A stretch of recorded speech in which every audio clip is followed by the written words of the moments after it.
Ya, bueno, entonces vamos a comenzar ahora con lo que en principio le llamamos un sneak peek del libro. En realidad es como una review, un repaso de lo que ustedes se van a poder encontrar en el libro una vez lo tengan en sus manos, en su dispositivo. Y va a ser de una forma más o menos superficial, porque todos los detalles los van a encontrar ahí después. Pero para que tengan una idea de qué trata este libro y lo puedan comparar con el uno y el 2 que tratan temas, si bien relacionados, no directamente relacionados.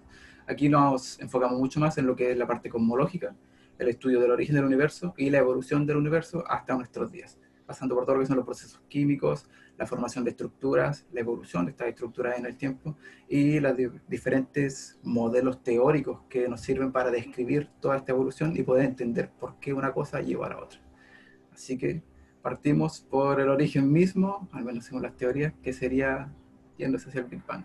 Y le doy paso a Cami, que va a comenzar con los primeros 3 minutos que corresponde al primer capítulo de este libro. Así que Cami, dale nomás. Gracias, Jesus. Bueno, chiquillos, yo les cuento, estoy aquí bien emocionada por el tema de este libro, me interesa un montón, así que les cuento más o menos de qué va el libro, al menos en esta parte.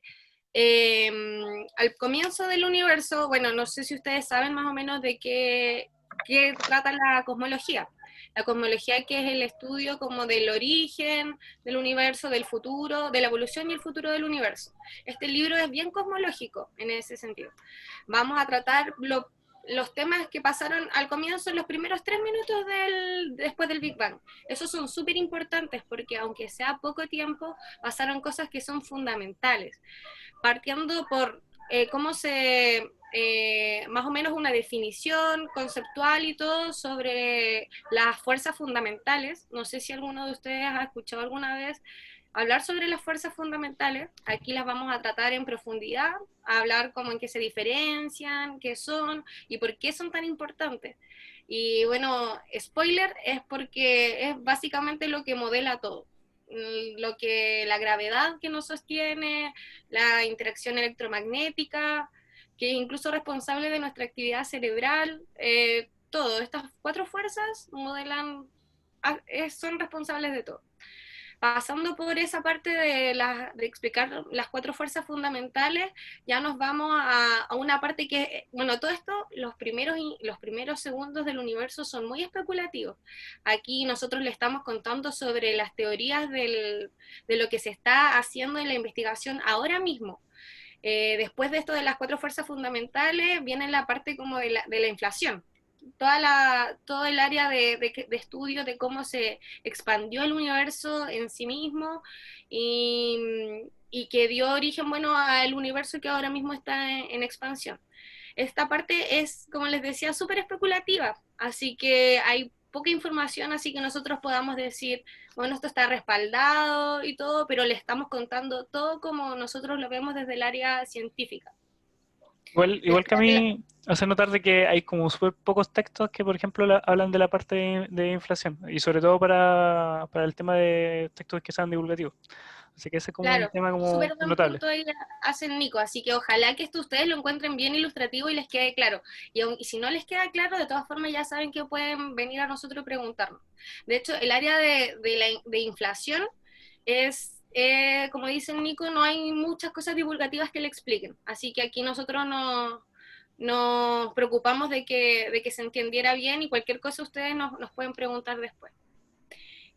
Luego, después de la parte de la inflación del universo, ya viene todo el inicio de las partículas, las primeras partículas que se crearon en el universo, las partículas elementales que constituyen la base de toda la materia. Y aquí es donde le cedo el paso ahí al Nico para que les cuente más o menos de qué se trata esta parte. Toda esta parte de los primeros 3 minutos, antes les aviso, es súper física. Así que si no les gusta mucho la parte de la física, tal vez esto lo van a encontrar un poco latero, pero si les gusta, es muy interesante saber cómo se forma toda la materia de nuestro universo. Sí, claro. O sea, y también, o sea, en el libro está la parte de cómo se forma y la parte de lo que se formó, de lo o sea, de lo que vemos, esa parte ya deja de ser especulativa. Aquí, por ejemplo, tenemos al modelo estándar de la física de partículas, que es una especie de tabla periódica que nos permite, o sea, que la hemos construido con el tiempo y con los estudios teóricos y experimentales que se han hecho. Y esencialmente nos dicen cuáles son los componentes más fundamentales con los que estamos hechos. Y esa clasificación se cuenta en el libro.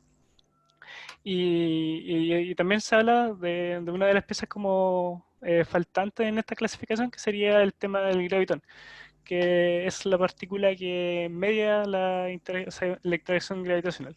Y también ahí se habla del el concepto de interacción, que es lo que hace que las partículas se hablen con alguna fuerza definida. Y esa fuerza que definida, el hecho que sea una o sea otra, lo dan los bosones, que están clasificados acá. Aquí están los bosones. Y eso, por lo menos en el libro se da una clasificación lo más pedagógica posible, sin entrar en detalle en todo el formalismo matemático que hay detrás. Y eso, y se da la clasificación de cuáles son las partículas de materia, cuáles son las partículas que son elementales y los que son compuestos. Y también se habla de los bosones que, como decía, son las partículas mediadoras. Se habla del Higgs y cómo este esencialmente le da masa a ciertos bosones. Y se habla, y también se mezcla un poco el tema del Higgs con el tema de la inflación. Así que eso sería como el review corto de lo que estaría apareciendo en el libro. No sé si... Es, claro, en Sí, caso de eso de las partículas elementales, como hablaba el Nico, después ya va, estas partículas elementales obviamente dan origen a la materia y ahí nos vamos a una parte igual bien interesante que son la creación de los primeros átomos, claro. de del hidrógeno y todo eso. Y, Hablamos también de antimateria, de materia, qué pasó con la antimateria, dónde está. claro, O claro. sea, esperamos que les interese. Bueno, y aquí que no se alcanza a ver, a mí por lo menos me tapaba la cosa del tema de las antipartículas, que también está metido en esta clasificación. Así que eso, y después se empieza a hablar un poco sobre la formación de las estructuras, la parte de la formación de los átomos, después las moléculas y después las cosas a gran escala. Y ahí creo que viene la siguiente slide. Eso. No sé a quién le toca la parte del... Aquí me toca a mí esta parte. Dale, que... Esta es en la etapa de la recombinación, un periodo donde se lo pueden imaginar como que el espacio estaba invadido por una sopa de partículas, ¿ya? Y aquí la luz, los fotones aún no podían escapar, eran prisioneras en esta sopa de partículas. Entonces igual en esta parte del libro contamos más o menos qué pasó ahí, por qué la luz, los fotones no podían escapar de esta sopa, ¿ya? Y qué pasó y qué condiciones se dieron para que por fin la luz pudiera salir, ¿ya? Y ese paso, porque antes mientras estaba atrapada, nosotros no podemos ver qué pasó ahí. Entonces, al momento de poder escapar, es que se da la primera luz, por así decirlo, del universo, de lo que nosotros podemos captar, ¿ya? Que es esta imagen que pueden ver ahí, que es el fondo cósmico de microondas. No sé si lo habrán escuchado o lo han leído antes, que es una imagen muy importante y la cual es bastante estudiada, porque es lo, lo primero que se puede observar del universo, como lo más lejos que podemos ver, por así decirlo. Y esas diferencias que se ven ahí de colores, ya esos son unas especies de colores falsos, ¿ok? Pero que muestran las diferencias de temperatura, ¿ya? Y bueno, y podemos pasar a la siguiente. Bueno, después de esta etapa, ya de la recombinación, viene un periodo en el universo donde la verdad no se conoce mucho, ¿ya? Y es porque como su nombre bien lo dice, fue una edad oscura, ¿ya? Hubo un periodo en que estos primeros fotones pudieron escapar, ya que es lo que vimos recién del fondo cósmico de microondas, hasta la creación de las primeras estructuras. Hubo un lapso ahí que no sabemos muy bien qué pasó, ¿ya?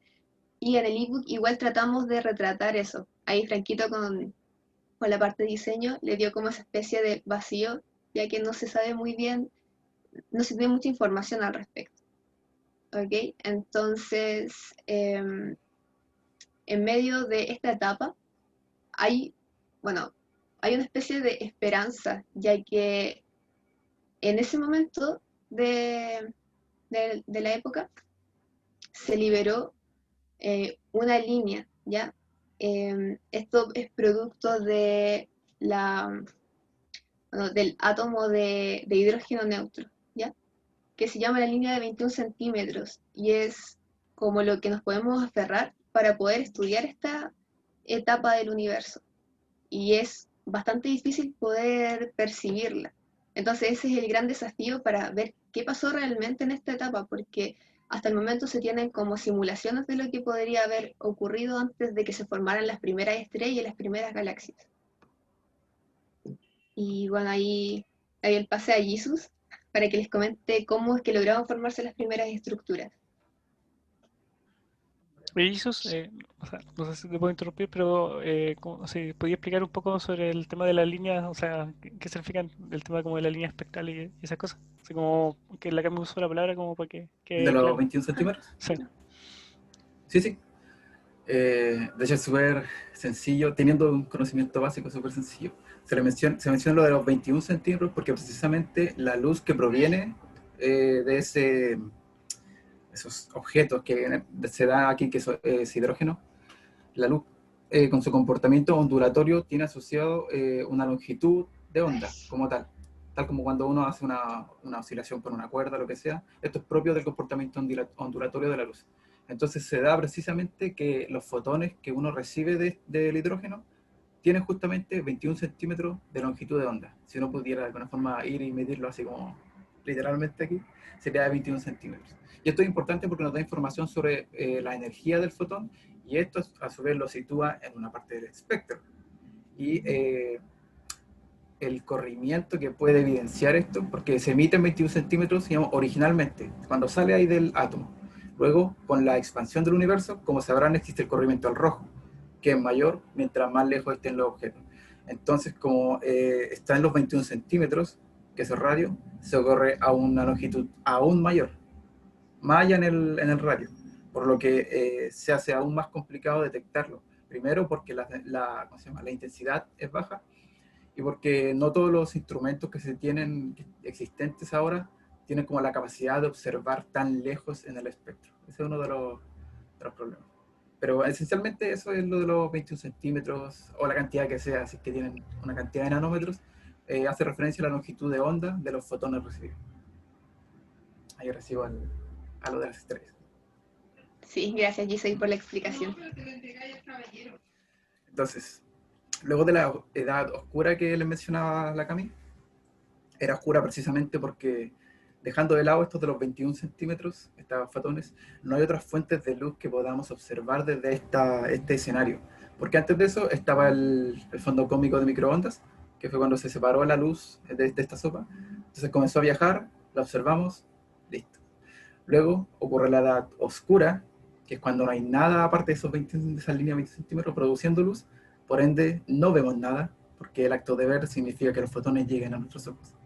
Y luego de eso comienza la formación de las primeras estructuras, como se ven aquí lo que son principalmente estrellas como fuentes de luz, pero también, no sé, planetas que reflejan y galaxias que al final son un compendio de todo esto. Pero son estructuras que también generan luz, por ende podemos verlas. Eso es lo que marca un poco la diferencia con la edad oscura y todas las que se encuentran antes y las que se encuentran después. ¿Ya? Pero siguiendo a la formación de las primeras estructuras, tenemos primero que todo las estrellas. Son como la unidad básica, si podemos verlo, a este nivel de espacial de formación de estructuras. Pero para que se formen estrellas, al menos en los tiempos que corren ahora, se sabe que tienen que cumplirse ciertas condiciones. Para empezar, obviamente, necesitamos materia prima, necesitamos polvo interestelar, necesitamos distintos, ya sea materiales ligeros, hidrógeno, helio, como metales que estén en el medio, también con un cierto comportamiento gravitatorio, inestabilidad gravitatoria que se le llama, para que todo este material pueda colapsar a un cierto punto y pueda como amontonarse y comenzar a formar las estrellas. Además de eso, también se necesita una baja temperatura. Esto por una cuestión ya química, se puede poner muy tediosa la química en las estrellas y costosa de analizar. Pero existe una diferencia entre la formación de estrellas al día de hoy, o digamos el universo local, que es cuando el corrimiento al rojo es mínimo o prácticamente nulo, dentro de la Vía Láctea, si quieren imaginarlo, y las estrellas que se encuentran lejos, en este caso las que están tan lejos que son el pasado. Y una de las principales diferencias es que las estrellas acá no tienen los mismos materiales o materia prima que les dije, que las que tienen el día de hoy. Porque en esos tiempos, después de la Edad Oscura, lo único que quedó, después de Edad Oscura de recombinación, es el universo neutro. Meramente hidrógeno y un poco de helio por ahí, sea un isótopo como deuterio, cosas de ese estilo, pero nada más pesado que eso. No existe el fierro, el calcio, el oxígeno, nada. Entonces la materia prima que tienen las estrellas, o sea, que tienen disponible para formarse de las estrellas, es muy diferente. Y este hecho en particular va a hacer que las estrellas de ese momento sean muy diferentes a las que se pueden encontrar el día. En particular, las estrellas van a ser ultramasivas, o sea, vean una masiva de ahora, o sea, así literalmente que la podamos observar, y agrándenla por, qué sé yo, 20 veces. También en temperatura, en radiación, hay un montón de cambios físicos solo porque la composición es distinta. Y para que esto ocurra, también deben cumplirse ciertas condiciones, hay modelos matemáticos para todo eso que también se explican en el libro, y esto da origen a las llamadas estrellas de población 3. De población 1 y 2, ya se las mencionamos en libros anteriores, tiene relación meramente con la edad a la que se formaron, y la metalicidad, que tiene directa relación con la composición que tienen química.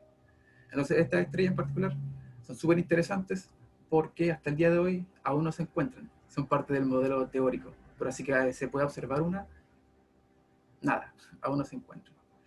Y este escenario formado por las estrellas de población 3 súper caótico, y es lo que posteriormente da formación a estructuras más grandes como lo típico, las galaxias, cúmulos abiertos en este caso, que después van evolucionando, se transforman en globulares. Y este es como el origen de todo de lo que podemos observar, luego de lo que es la edad oscura, en que, como dije, no había nada emitiendo luz más allá del hidrógeno neutro. Entonces, tenemos las estrellas, de ahí empiezan a formarse las galaxias y todo eso, y empiezan otros sistemas más pequeñitos en escala espacial, que serían los planetas. Que ahí le va a explicar la Gami, porque la Gami es puro que le pone y los planetas. Así es, Jesús, gracias. Bueno, aquí como estaba hablando de la formación de las primeras estructuras, si queremos hablar de los primeros planetas que pudieron formarse, la verdad es que el campo de estudio de planetas es bastante reciente, ya que no fue hace muchos años que se descubrió el primer planeta fuera de nuestro sistema solar. Entonces, ya como poder investigar sobre los primeros planetas está un poco difícil, la verdad. Pero se tiene más o menos una idea eh, de, de cuándo se pudieron formar, ¿ya? Porque, como les mencionaba Jesús, estas primeras estrellas eran distintas a las que conocemos hoy por los elementos que había en ese momento, ¿ya? Para que se formaran otros elementos, como los que conocemos hoy en día, primero tuvieron que pasar generaciones de estrellas, ¿ya? Porque informalmente, al morir una estrella, genera nuevos elementos, ¿ok? Como el carbono, el calcio, todos esos otros elementos que conocemos hoy en día. Y de los que están compuestos la mayoría de los planetas, ¿ok? Entonces, tuvieron que pasar varias generaciones para que se formaran estos sistemas planetarios. Entonces aquí, bueno, también explicamos un poquito de la formación de un sistema planetario que está totalmente ligado al nacimiento de una estrella. Y también hacemos una pequeña parada, ¿ya? Y hablamos un poquito de otros mundos, ¿ya? Planetas más allá de nuestro sistema solar. En el año 95, si mal no recuerdo, fue el primer planeta que se descubrió, así de manera oficial, ¿ya? Porque antes, unos años antes, habían descubierto un planeta, pero como que no fue como oficial ese descubrimiento, sino que fue hasta el año 95, ¿ya? Y este planeta que se descubrió era muy similar a Júpiter por lo masivo que era, y estaba muy cercano a su estrella, que su estrella era, podría decirse similar al Sol, estaba dentro de la secuencia principal, que es como el periodo donde vive la mayor parte de su vida una estrella. Entonces, la característica de este nuevo planeta era que era muy, muy masivo y estaba muy cerca de su estrella, ¿ya? Entonces, con el paso del tiempo se empezaron a descubrir muchos más de estos planetas que son llamados Júpiteres calientes. Y ahí empezó a tambalear un poquito la formación de nuestro sistema solar, porque los planetas como Júpiter y como Saturno estaban más alejados del sistema solar, ya estaban como más al final. En cambio, los nuevos sistemas planetarios que se han descubierto, la mayoría, esos planetas grandes están más cerca de su estrella. Entonces ahí fue donde nos preguntamos qué tan comunes somos en el universo, refiriéndonos a nuestro sistema solar. Entonces igual desestabilizó bastante la teoría que había de la formación de nuestro sistema solar. Entonces igual es divertido ver que la variedad de otros mundos que pueden existir, y la verdad son bastantes. De hecho, hasta la fecha se han descubierto más de 4.000 exoplanetas. Y eso igual es algo que tocamos en el libro, también vemos algunos métodos de detección, cómo es que se detectan estas roquitas chiquititas que están a años luz de distancia. Así que si les llama la atención esa parte, yo espero que les guste. Y ya después de ver hacer esa pequeña parada en la formación de las primeras estructuras, pasamos ahí a la creación de los agujeros negros, que le tocaría a la Cami. Bueno, Cami, gracias. Bueno, les quería comentar, sí, chicos, de que si a ustedes les gusta, les interesa el tema de los planetas, les gustará harto este Astrobook porque creo que ahí hay harta información sobre planetas. Creo que ni siquiera se tocó tanto el tema como de planetas en el Astrobook 1, así como en este que está como bien enfocado a exoplanetas y eso, método de detección, está súper interesante. Así que ahí les va a gustar saber más sobre planetas. Bueno, un poco más a hablar sobre cómo se formaron los cuásares. No sé si alguna vez han escuchado hablar sobre los cuásares, que son estos agujeros negros supermasivos, monstruosos en el centro de las galaxias más primitivas que están acretando o comiendo material como locos, y nosotros los podemos detectar por la radiación del gas alrededor, que es muy caliente.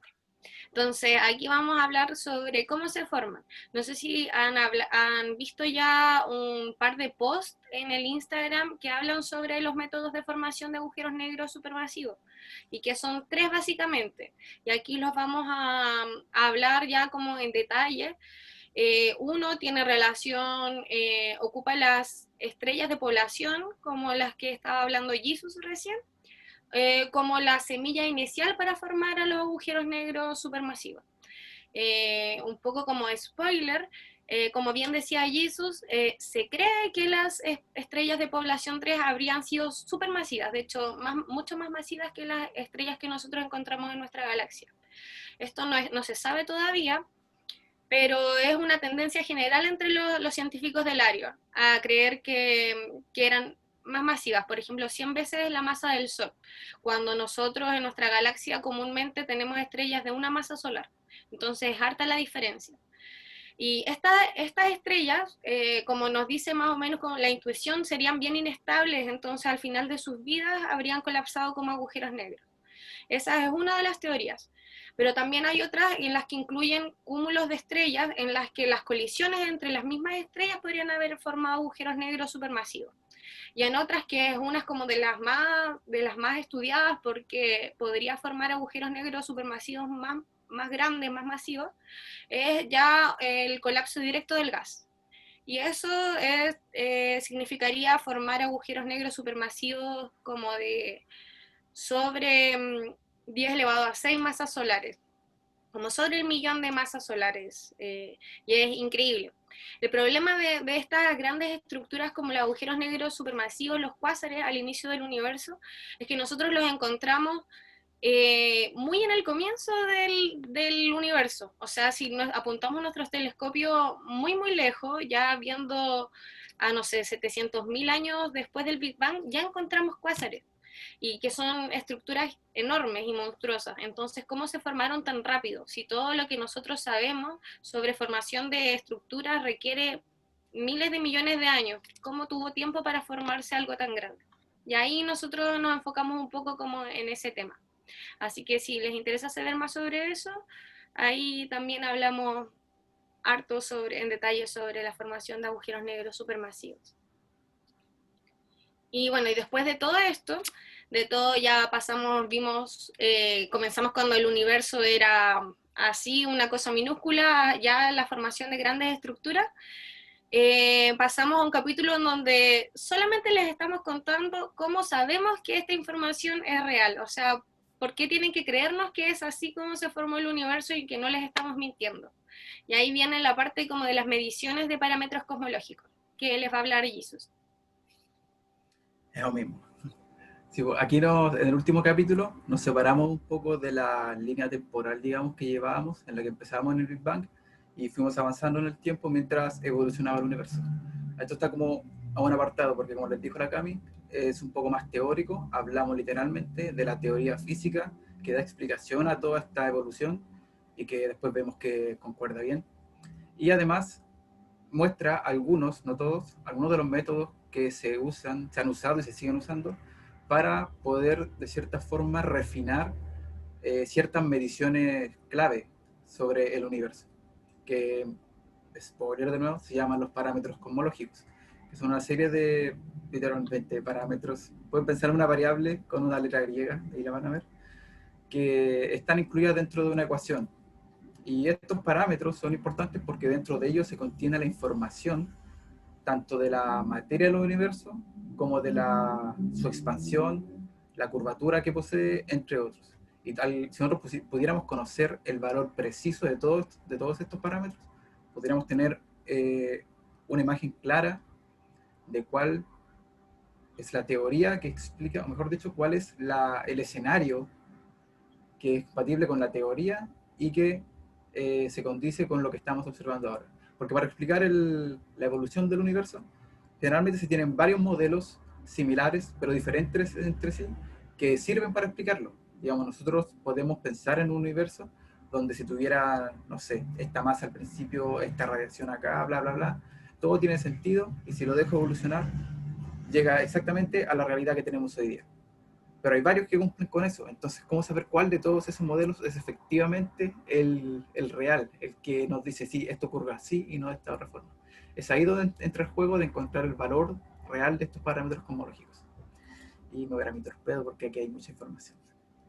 Pero partimos explicando un poco lo que es el principio cosmológico, que es uno de los pilares sobre los cuales se trabaja al estudiar cosmología. Y como dice, es un principio, o sea que nosotros asumimos que esto ocurre así, dado que esto ocurre así, empiezo a razonar, a trabajar de forma lógica para ver las consecuencias de todo esto. De forma sencilla, el principio cosmológico me dice que a gran escala todo se ve igual y las condiciones físicas son iguales en todas partes, independiente de donde mire. Eso de forma muy resumida. ¿Ya? Más adelante se van a encontrar con aquí es donde empiezan las ecuaciones, ojalá que no se asusten. La traté de hacer lo más sencilla posible y darle una explicación amigable. Encuentran con las ecuaciones de Friedman, que es como hablar de las ecuación de movimiento en mecánica clásica, o el típico Fm por A, que algunos pueden conocer. Es así de relevante en la parte cosmológica. La ecuaciones de Friedman es una para expresar en muchas formas. Se explica también cómo es que surgió esto, quién la empezó a trabajar al principio, bajo qué idea. Por ejemplo, uno tiene una imagen del universo, ya sea una esfera, no sé, y empieza a trabajar sobre eso con la física para ver cómo evoluciona. Luego esto va cambiando un poquito, llega Einstein con la relatividad general, este escenario cambia un poco, ya no es la misma idea. Sin embargo, es igual en ciertas partes de la ecuación, siendo así muy específico, ciertas partes solamente. Y le da una idea distinta, eso sí, a qué es el universo. Como por ejemplo, el clásico no en el sentido físico de clásico, sino el típico de que la materia en la que curva el espacio-tiempo. Eso no es una concepción de Einstein, eso no estaba antes. Antes se consideraba como un fluido, una esfera o algo así bien clásico. Ahora sí en el sentido físico clásico. Y a partir de esto se comienza a evolucionar el estudio de la cosmología y del origen del universo. También explicamos un poco de los tipos de materia que hay en el universo, porque nosotros conocemos la materia que nos compone a nosotros, y lo que hay en la Tierra, poco más, pero hay distintos tipos de materia en el universo, o que al menos nosotros los tratamos de forma distinta por su comportamiento. Y luego, una vez que ya tenemos como el marco teórico de todo, que respalda toda esta cosa que a alguien se le ocurrió para explicar qué pasó con el universo, cómo se originó, comienza un poco la explicación de cómo es que ahora, de manera ya experimental, nosotros medimos estos parámetros importantes que se encuentran en estas ecuaciones para poder definir cuál de todos los posibles caminos que sigue el universo es efectivamente el real. Y ahí donde, como les dije, se detalla un poco sobre los distintos tipos de técnicas o métodos observacionales que existen para medir estos distintos parámetros. El fondo cósmico de microondas que mencionaban hace un rato, pero importantísimo aquí, porque a partir de él se pueden obtener prácticamente todos estos parámetros, o sea, medir todos estos parámetros al tiro, solo del fondo cósmico. Sin embargo, a pesar de que se puede, como estas teorías son súper complejas, no es la mejor idea siempre tener solo un método para medir las cosas. Lo ideal, como en ciencia en general, no solo en astronomía, es tener varios métodos distintos e independientes que ojalá puedan llegar al mismo resultado. Porque al ser independientes y llegar a lo mismo me están confirmando, o al menos diciendo que es muy poco probable que haya un error sistemático en mi método. Por ende, la existencia de varios métodos para medir los mismos parámetros es súper importante y da mayor, ¿cómo se dice? Es más sólido el resultado, es más robusto, por eso. Y luego al final, una vez que se explica un poco cómo es que se miden todos estos valores, cómo se obtienen, cómo trabaja la física de atrás de todo esto, a todo esto hay mucha estadística, hay mucha computación entre medio, así que es bien tediosa esa parte. Después ¿cómo se dice? No se hipotetiza, se especula un poco, de acuerdo a esta información que ya tenemos, sobre los posibles destinos del universo, porque la cosmología se trata en general de las grandes preguntas, o sea, el origen del universo, qué ocurre ahí, qué ocurre después, de dónde venimos nosotros, no sé si es cosmología, pero está en esa área, y obviamente si nos preguntamos por el origen, también nos preguntamos por el destino del universo, que para algunos puede ser incluso más interesante, porque puede que se sientan más cerca del destino final que del origen, quién sabe. Entonces, saber cómo va a terminar, cuál va a ser el destino del universo, es súper interesante.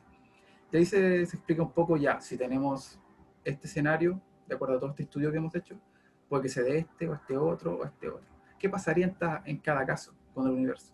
De aquí a unos cuantos millones de años más, ¿qué ocurriría con el universo, con la galaxia? ¿Se destriparía? O sea, se rompería por completo, se congelaría, sería un ciclo que se achique, se agranda el universo. Ahí se conversa un poco y se explica por qué uno puede ser, por qué el otro no, o qué condiciones se necesitarían para que ocurra uno, y cuál es el más probable de acuerdo a los datos que tenemos el día de hoy. Y con esa parte se iría terminando lo que es el astro, sean unas palabras finales, porque como les dijimos, este es el tercer libro que tenemos de la Astrosaga. Fue una idea que tuvimos hace tiempo de hacer la trilogía, la Trifuerza, la Santísima Trinidad, como le quieran decir, de la astronomía. Y estamos culminando aquí con el último libro que yo creo que están de acuerdo mis panas ahí, que es el mejor que nos ha salido de los tres.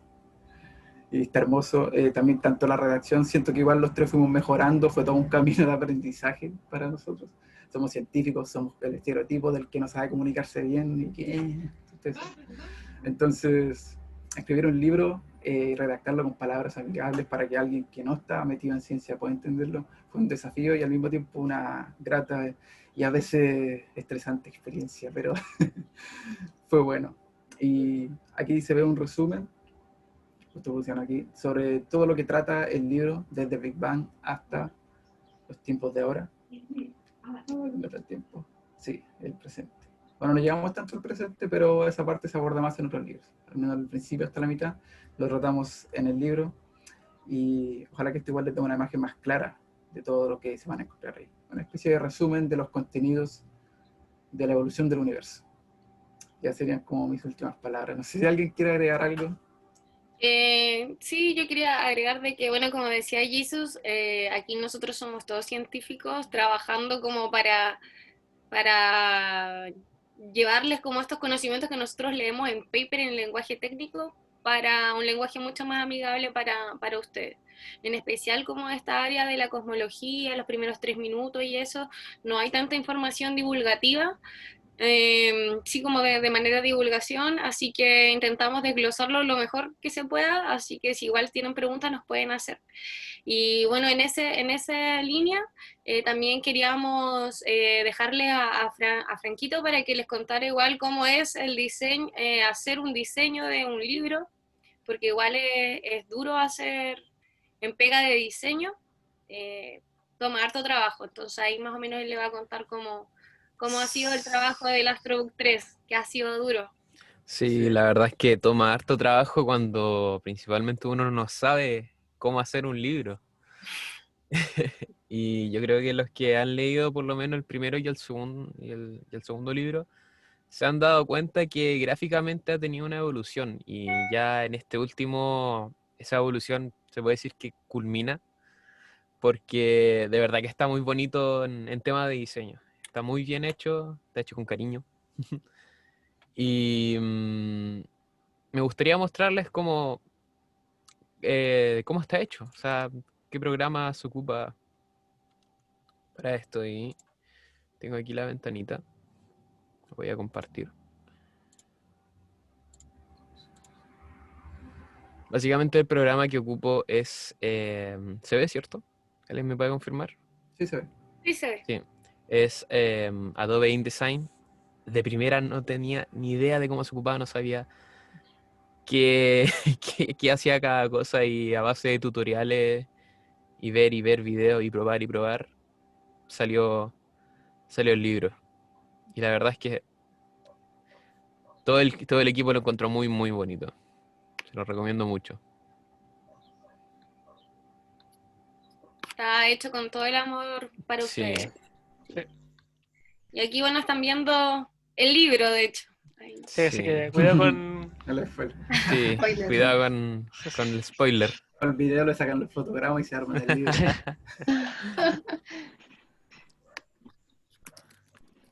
Pero sí, tomó mucho tiempo. El modelo de trabajo era básicamente los chiquillos crean el texto, luego de que está el texto listo y revisado, me lo mandan a mí y yo empiezo a diseñarlo desde la base. Y después se les devuelve el libro, lo revisamos en conjunto, si es que hay algún problema, si es que falta algo, si es que se puede mejorar.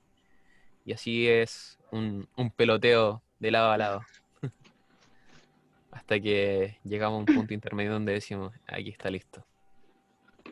Ok. Así mismo. Y eso, Ujú. Somos un ratito. Esa es la presentación al menos. Creo que podemos ir terminando, al menos eso es lo que teníamos preparado nosotros. Si alguien tiene alguna pregunta, ya no solo del libro, sino de cosmología en general, la puede cualquier lanzar al chat o sacar el micrófono y preguntarnos ahora. O de cualquier cosa en realidad, del proyecto o lo que sea. Si no hay nada, Cualquier bueno, duda me que les avisan igual surja. porque después igual tengo un último comunicado. Con confianza, ¿no? ¿Podrían explicar un poquito lo de la noticia de la NASA? O más, Ah, ya. ¿Sí? aprovechando. ¿Quién ha leído más? Yo no he leído casi nada.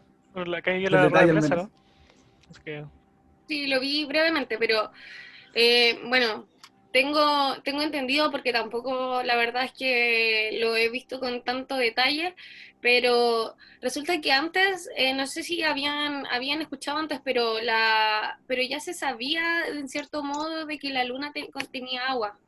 Se creía que lo tenía en los polos y en otras partes. Lo que sí no se sabía era si estaba en la superficie que daba la cara al sol. Eso no estaba claro. Pero además de eso, los indicios de que había agua también podían haber sido confundidos con otro compuesto, otra molécula.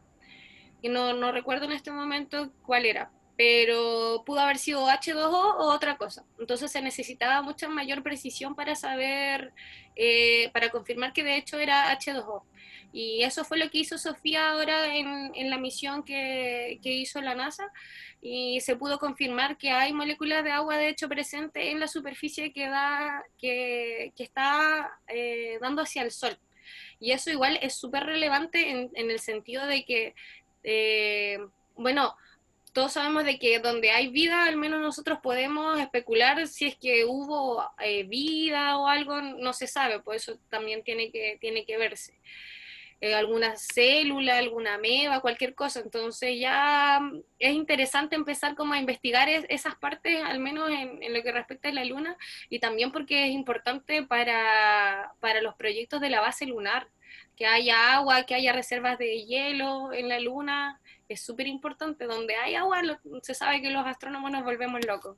Había Entonces, leído también en la noticia de que salía medio caro como llevar agua al espacio y tener un recurso que está ahí, eh, no sé, con una base lunar, por decirse, eh, es maravilloso. Mm. Sí. En general sale caro llevar cosas al espacio, en todas cualquier partes. cosa. El espacio es caro. Sí, Así mismo. que llevar telescopios espaciales sale mucho más caro que instalar acá en la Tierra. Tiene ciertas ventajas igual poner telescopios en el espacio. Te sacáis la atmósfera de encima y todo lo que absorbe de raíz. Pero sale mucho más caro. Eso, un comentario al respecto. No sé si hay otra preguntita o otro comentario.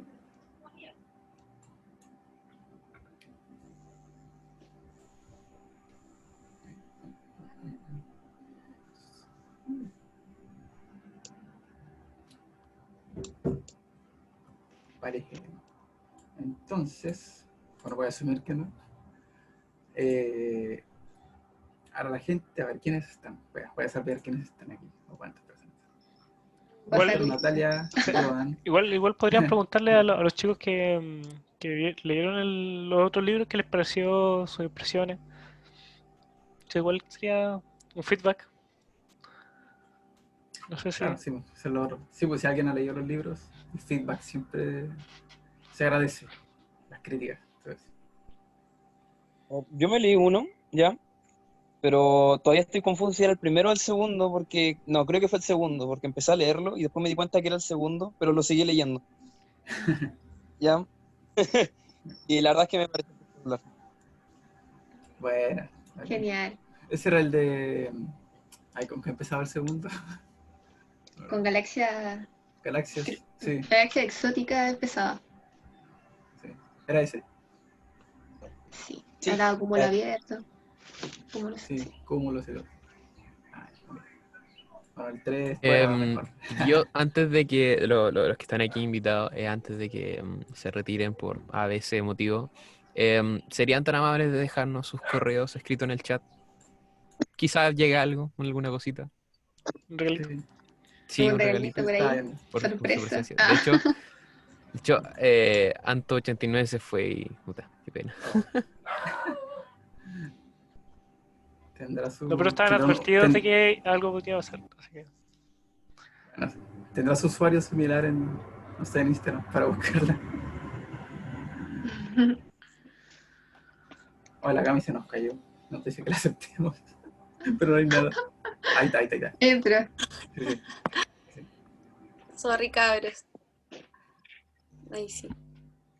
Así que eso mismo, Franquito lo dijo, puede llegarles algo ahí, así que si nos dejan su correo, no tienen nada que perder. Les podemos enviar spam, pero nada. No, es algo bueno. Sí. Joan escribió en el chat. Estuvieron muy buenos los libros y su forma de expresarse. Fue buenísima. Se entendió todo muy bien. Oh, Bueno, genial. qué El bueno. que se haya entendido bien. Menos mal. Bueno. Que bueno, ya saben chicos que pueden ocupar el grupo de Telegram para preguntarnos cosas si no les queda claro. Pueden hacer cualquier consulta, así que siéntanse con confianza nomás. Sí, sí, porque igual de repente no descarta poner toda la información ahí porque es demasiado. El libro quedaría muy tedioso, entonces hay que recortar o hay que adaptar. Pero hay cosas que se puede profundizar más y si tienen dudas, preguntan y listo. No sé, le sacan una foto y alguien ahí, ¿qué dice aquí? ¿Me puede explicar un poco más de esto? ahí les damos. Sí, cualquier cosa, ya saben, pregúntenos. Ya tenemos 2 correos. Pucha, qué pena por el resto. Ya, pero más no podemos hacer. Entonces yo creo que podríamos estar finalizando ya el slide. Sí. Salió bien, creo. Y gracias a los que participaron, chicos.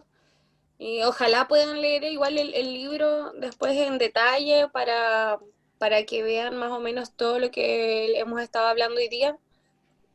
Y eso, gracias por participar. Y gracias por estar aquí. Muchas gracias a todos. Gracias, chicos, a todos. A los que no están ya también, gracias. Después lo verán en el No, video. igual, muchas gracias a ustedes por la charla, se pasaron. Bueno, Eso. No, de lo nada. hagan que te haya Chiquillos. gustado. Así que nos vamos despidiendo. Sí, ahí, chaito. Tengan todos Gente, buena semana. que estén bien. Cuídense. Adiós a Y todos. estamos hablando por Cuídense. ahí. Mucho ánimo.